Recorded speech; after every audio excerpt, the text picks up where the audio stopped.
Olá, o Pauta Especial está no ar. No programa de hoje vamos falar sobre um manifesto feito pelos pediatras brasileiros que traz uma série de medidas para a proteção de crianças e adolescentes. Também vamos conhecer um pouco sobre um movimento que está sendo realizado e uma série de intervenções urbanas e dando novos significados aos espaços públicos de Maceió.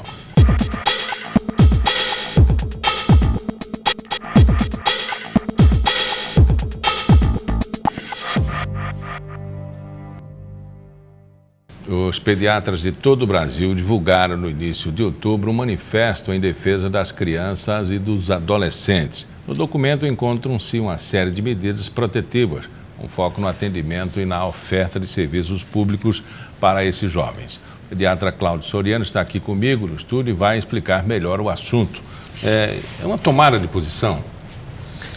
Certo, é um prazer estar aqui, falando sobre a criança e o direito da criança. A Sociedade Brasileira de Pediatria, nesse mês de outubro, lançou esse documento, onde todas as regionais, o nosso presidente da regional é o João Lourival Júnior, e junto com a nossa presidente, a doutora Luciana, pediatra de Salvador, a grande preocupação nossa é chamar a atenção da sociedade, dos governos e das famílias para a atenção à criança. Criança não é adulto em miniatura.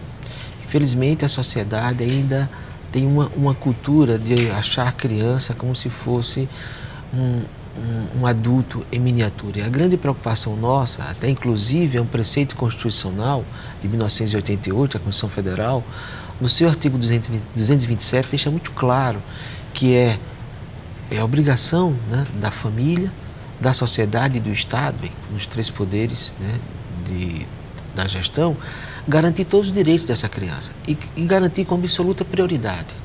E, acima de tudo, garantir que direitos? Os direitos à saúde, à vida, à educação, a não ter o trabalho infantil, a direito ao brincar, direito à convivência familiar e também que essa criança não sofra de violência, de crueldade e de opressão. Nós temos o Estatuto da Criança e Adolescente, que na década de 90 surgiu, já faz 27 anos, portanto, que fala também no seu artigo 7º de que nós precisamos garantir o nascimento dessa criança adequadamente e garantir também o seu pleno desenvolvimento sadio e harmonioso. Dentro dessa lógica, nós vemos enquanto pediatras que nós convivemos na atenção à criança o constante desrespeito a esses preceitos constitucionais e, acima de tudo, o preceito do direito humano. Essa criança precisa ser garantido para ela. Primeiro, a questão da gestação adequada, a um pré-natal de qualidade, garantir um bom nascimento, que ela não sofra pela anóxia, pela falta de oxigenação. Por isso que existe a campanha do primeiro minuto de ouro, que é garantir o direito dessa criança já no primeiro minuto do nascimento e o seu crescimento e desenvolvimento dentro de um padrão de qualidade. O que a gente vê que na saúde é onde a gente negligencia bastante. Primeiro, nós temos índices muito grandes, muito elevados de gestação na adolescência. Números do Brasil são em torno de 20%, números em Alagoas beira 25% a 30%. Então, números impressionantes de gestação na adolescente, fruto muitas vezes da falta de políticas públicas mais eficientes e da atenção à família, a esse adolescente. O que nós vemos também na saúde, muitas vezes, é a ausência do pediatra, que seria o profissional mais qualificado para dar atenção a essa criança. E mesmo os outros profissionais que tenham conhecimento dos cuidados mínimos à criança e ao adolescente e encaminhamento adequado a essa criança. Na esfera da educação, a gente vê a importância da educação integral, que essa criança, muito precocemente, tem acesso aos núcleos de educação infantil, que seja garantido a ela a educação infantil, que tem direito às chamadas antigas creches, hoje Núcleo de Desenvolvimento Infantil, em especial apoio à mãe trabalhadora. Que essa criança tenha, acima de tudo, assegurado seus direitos, os direitos humanos, e ser vista como alguém que precisa ser cuidado. O Disque 100 deixa muito claro que muitas dessas crianças sofrem violência muito cedo. A negligência é um pequeno exemplo de violência, e que acaba sendo um grande número de acidentes que nós temos, que ainda acontece com criança. Um pequeno exemplo é os acidentes de trânsito, a primeira grande causa de morte por acidente em criança e adolescente, o afogamento, que é a segunda causa de uma forma geral, mas é o primeiro entre 1 ano e 5 anos, o que a gente vê frequentemente famílias indo à praia, indo a balneários, e aqueles 5 minutinhos que você perdeu de vista a criança, você pode perdê-la para sempre. Com 1 minuto, a criança perde a consciência, fica ali debaixo d'água. Com 12 minutos, o coração pode parar de bater. Com 4 minutos, pode ser uma parada irreversível. Ou seja, aqueles 5 minutinhos que você perdeu de vista a criança, você pode perdê-la para sempre. A questão da sufocação, né? Também é algo sério. A questão das queimaduras, das intoxicações, das quedas. Então, são muitos acidentes que hoje já se sabe, 90% poderia ser prevenível se essa criança tivesse a presença e o cuidado do adulto. Como também medidas de primeiros socorros, aprender a massagem cardíaca, a ventilação. Então, são cuidados que também os profissionais de educação, de saúde, da ciência social, que lidam com crianças, precisam estar capacitados para identificar precocemente a violência que acontece contra essas crianças. E quem deve fazer isso, né, orquestrar essa tomada de posição, haja vista que a gente vê que as famílias estão desestruturadas e que o Estado, me parece, dá as costas a esse tipo de problema, né? Me parece que o problema da criança não é dele, é da família. A família diz, não, é do Estado. E a gente fica nesse meio, né? Desemprego, crise, característica do subdesenvolvimento. Quem deve tomar a frente mesmo? A legislação já partiu na frente, né? Claro. Desde 88, isso é muito claro na Constituição Federal, com absoluta prioridade. Família, sociedade e Estado, nos 3 níveis de governo.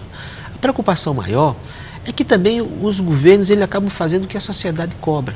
Infelizmente, numa visão distorcida da realidade, os governos têm investido muito mais em recursos e orçamento para a segurança do que em recursos para a criança. E o grande investimento que as grandes pesquisas, as grandes universidades dos países mostram claramente, de que até para investir na redução da violência, o grande investimento é na primeira infância. Em 2000, o ganhador do Prêmio Nobel de Economia, James Heckman, deixou muito claro que o grande investimento, né, o grande saldo social e econômico é investir na primeira infância, nos primeiros 6 anos, em especial nos primeiros 1000 dias, incluindo o período intrauterino.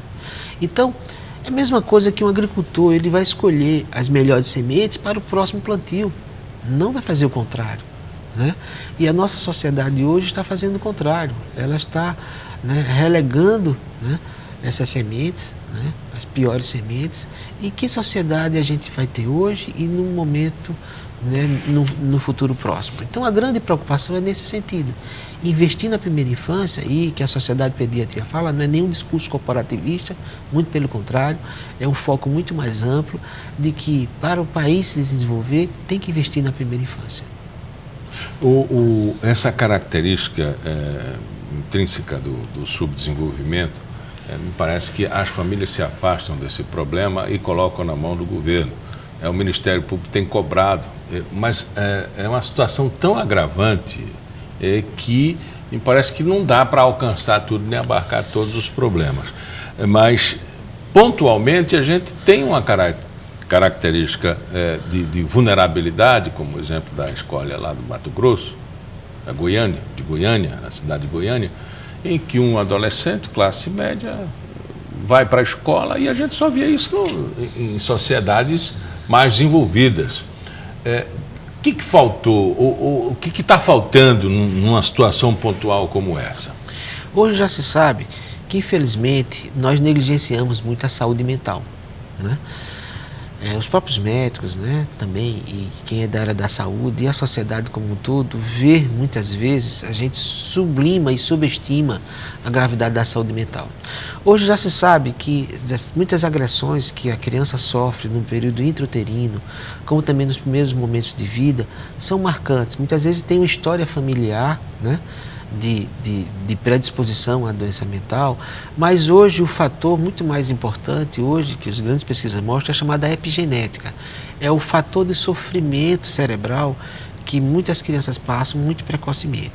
Então, infelizmente, foi feita até uma pesquisa do IBOP junto com a Fundação Maria Cecília Souto Vidigal, que mostrou uma coisa muito interessante, muito séria.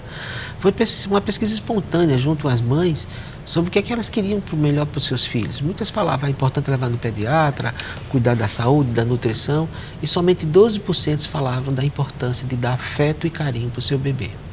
Então, quando a gente fala da importância de você garantir um pré-natal de qualidade, por exemplo, com 18 semanas o bebezinho intraútero lá, no feto, ele já tem capacidade de ouvir. Com 30 semanas está muito mais desenvolvida. Quer dizer, falar com o seu bebê não é nenhuma maluquice.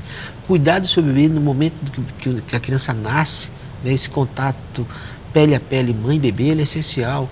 O afeto de toda a família, do pai, da mãe, de todos para com essa criança se sentir acolhida também pelos vizinhos, pela sociedade e políticas públicas, governamentais em defesa dessa criança, sim, vão fazer a diferença. Mas a ciência já explica isso, mesmo em sociedades com mais recursos ou com menos recursos. Mas será que a gente sabe o que é educação, afeto, carinho, atenção? Será que a gente sabe o que é isso? Infelizmente, ou não está confundindo as coisas? O que nós precisamos, talvez, é relembrar a criança que nós fomos. Se for perguntar para qualquer um dos telespectadores, se lembrar qual foi o momento mais legal da sua vida, mais feliz, muitos vão se lembrar da época de adolescente e de criança. Né? A criança, ela consegue viver em plenitude a sua alegria, mas ela também consegue viver em plenitude a tristeza a partir do momento que ela é negligenciada. Hoje em dia é possível se viver como criança, como antigamente? Infelizmente, há uma sociedade... Brincadeiras de rua não tem mais, cada dia a criança mais colocada à prova, precisando ir para aula de balé, inglês, competitividade. Então, é a adultização da criança, né? A criança acaba assumindo um papel dentro dos desejos do adulto. A Sociedade de Pediatria fez uma pesquisa alguns anos atrás com 1.500 crianças de 4 a 10 anos e perguntou para elas o que era a felicidade para elas. Os 5 primeiros colocados do conceito do que é ser feliz, elas falaram: estar com os avós, estar com a mãe, estar numa refeição em família, brincar com os irmãos e ficar com o pai, né? O pai ficou em 5º lugar. Né? Mas veja, o que a criança quer? A criança quer a família. Referência, né? E veja a importância dos avós, né?